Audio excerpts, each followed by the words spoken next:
हुजूर फना किसे कहते हैं, बका किसे कहते हैं? हुजूर बोलते तो हैं लेकिन मतलब समझ में नहीं आता। साबिर पाक ने फरमाया वक्त आने पे जवाब दूंगा। जब विसाल का वक्त करीब आया, शमसुद्दीन पानीपती को बुलाया, फरमाया सुनो, जब हमारा विसाल हो जाए, इंतकाल हो जाए, हमें गुस्ल देने की जरूरत नहीं, कफन पहनाने की जरूरत नहीं। कहा हमारे हुजरे का दरवाजा बंद कर देना, सब गैब से हो जाएगा। फरमाया मेरे जनाजे की नमाज भी कोई ना पढ़ाए। कहा हुजूर तब कौन पढ़ाएगा? फरमाया एक घुड़सवार आएगा और वो आकर के नमाज जनाजा पढ़ाएगा। अल्लाह अकबर। शमसुद्दीन तुरक पानीपती को सारी बातें याद थी। साबिर पाक कलियरी जब इस दुनिया ज़ाहिरी से पर्दा कर गए, हुजरे का दरवाजा बंद कर दिया गया, अंदर से पानी छलकने की आवाज आती रही, अंदर से गुस्ल की आवाज आती रही। थोड़ी देर के बाद जब पानी की आवाज शांत हुई तो दरवाजा खोला, देखा साबिर पाक को गुस्ल दिया हुआ है और आप कफन पहने हुए हैं। अल्लाह अकबर। ये है साबिर पाक कलियरी, अब उसका इंतजार हो रहा हुए हैं। अल्लाह अकबर। ये है साबिर पाक कलियरी,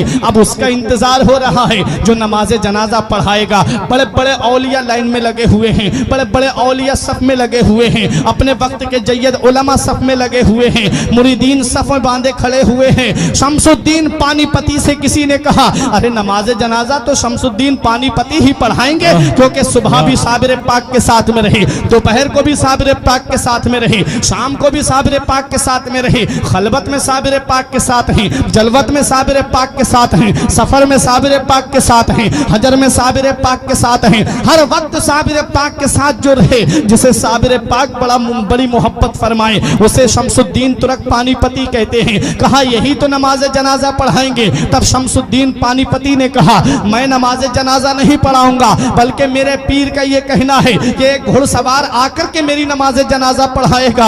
हजरात गिरामी, अब इंतजार हो रहा है उस घुड़सवार का। दूर धूल उड़ती हुई नजर आई। जब वो धूल करीब आई तो देखा कि घुड़सवार है, चेहरे पे नकाब पड़ी हुई है, मुसल्ले नमाज जनाजा पे खड़े हुए और नमाज जनाजा पढ़ा करके सवारी पे सवार होकर के जब चलने लगे, और जब घुड़सवार की सवारी थोड़ी बढ़ी, तब शमसुद्दीन तुरक पानीपती ने दामन पकड़ के कहा आपको पता है किसकी नमाज जनाजा पढ़ा के जा रहे हो?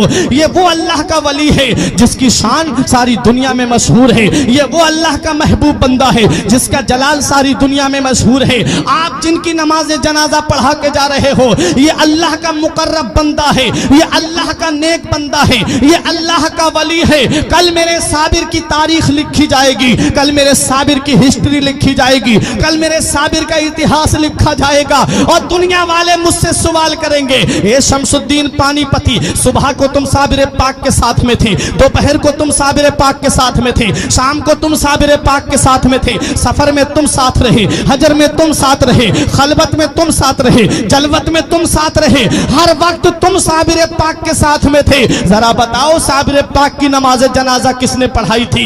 हुजूर मैं उनको क्या जवाब दूंगा? कल जब तारीख लिखने वाले मुझसे सवाल करेंगे साबिर पाक की नमाज जनाजा पढ़ाने वाले का नाम बताओ, जब इतिहास लिखने वाले मुझसे पूछेंगे साबिर पाक की नमाज जनाजा पढ़ाने वाले का नाम बताओ, तब मैं उनको क्या जवाब दूंगा? जब अदीब अपनी अपनी तारीखों में लिखेंगे तब मैं उनको क्या जवाब दूंगा? हुजूर या तो अपना नाम बता दीजिए या चेहरे से नकाब उठा दीजिए ताकि मैं चेहरा देख करके पहचान लूं। तब हम शमसुद्दीन पानीपती के सामने घुड़सवार ने जब चेहरे से नकाब उठाया तो पैरों तले की जमीन निकल गई, आंखें खुली की खुली रह गई। कहा हुजूर मैं ये क्या देख रहा हूं?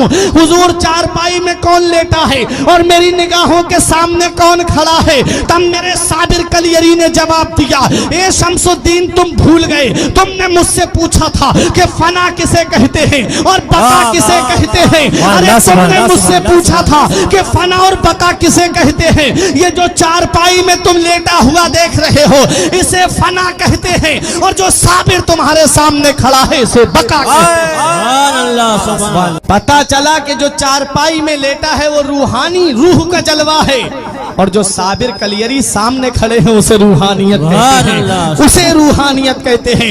रूह अलग होती है, रूहानियत अलग होती है। जिसे रूहानियत का मकाम मिलता है वो लोगों की इमदाद करता है, जिसे रूहानियत मिल जाती है वो लोगों की मुश्किलें दूर करता है, जिसे रूहानियत मिल जाती है वो जब जहां उनका चाहने वाला पुकारता है वो वहां पहुंच